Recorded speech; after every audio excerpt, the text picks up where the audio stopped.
daming tao dito mga tol.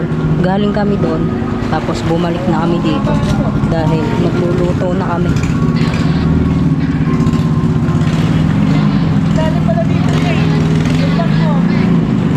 Ayun mga tol, nakaakyat na kami.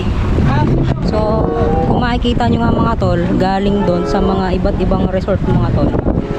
Ang daming mga tao dito na nagdadatingan pa mga tol. Sobrang daming tao. Daming tao. Kami nakaporma kasi may mga naliligo, may mga nagmo-moment, mga kawaray. So hindi namin magawang sumingit pa sa May pinagluluhan doon mga tol. At ngayon kung nakikita nyo nga mga tol, nagluluto na si Kawaray Adventure mga tol. Nagsisigana ng apoy. A few minutes later.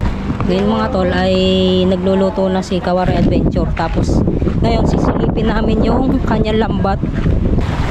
Puti pa o ano kaya yun? Medyo malabo.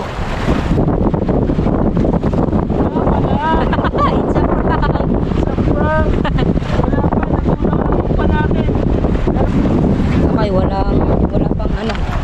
Nahuli mga tol. Siguro may account. Daming tao, yan oh. Daming tao. Tapos kami, dito lang kami dumaan. Ngayon mga tol, ang sunod naman yung kanton. Bale, ang dami naming nakalimutan mga tol. Walang tubig. Walang pangsilong. Tubig namin oh. Tapos yung akin, yung... Ay, kaya to?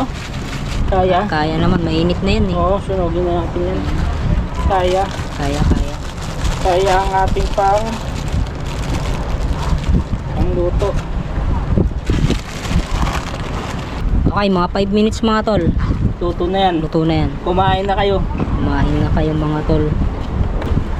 Okay, standby muna tayo. Ganda ng ganitong view mga tol, oh. Ay. Napakasarap mabuhay. Punong-puno ng kulay. Ganito pa lang, ano. Relax ka na, ano.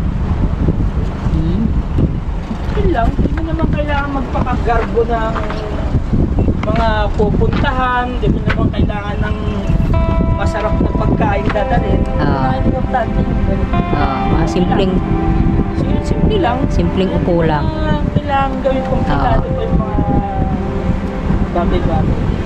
Ayan lang, pag mag-outing sa Pinas, pwede na. Kami nalagi po. Kami nalagi po. Nung nag-outing kami nun, nung binata pa ako, wala akong asawa. Nag-overnight kami kung saan-saan lang. Sardinas! Sardinas, corned beef, itlog. Okay na yan. Sarap nun. Kasi hindi naman yung pagkain yung dahil lang bakit ka pupunta sa isang lugar. Pupuntahan mo naman sa isang lugar yung makita mo yung ganda ng kalikasan. Kasi parang kailangan mo naman, kailangan kasi natin na nakakapag tayo, Pahinga, oo. Kasi pag puro trabaho lang tayo, burnout, burnout tayo, may stress na. Stress lang. Kaya nga. Kumbaga ang tao kasi connected sa nature yan. Oo, tama.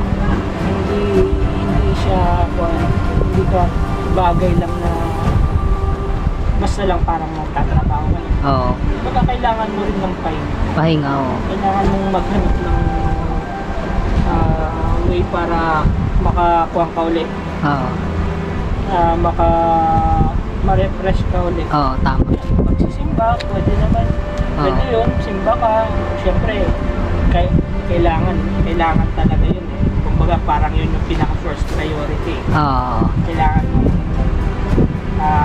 pagpasa Diyos muna. Tapos ito, bonus na lang to. Bonus na lang to. Bonus na lang to. Nakakagala ako. Saan bonus? Oo. Stress reliever. Stress reliever na din.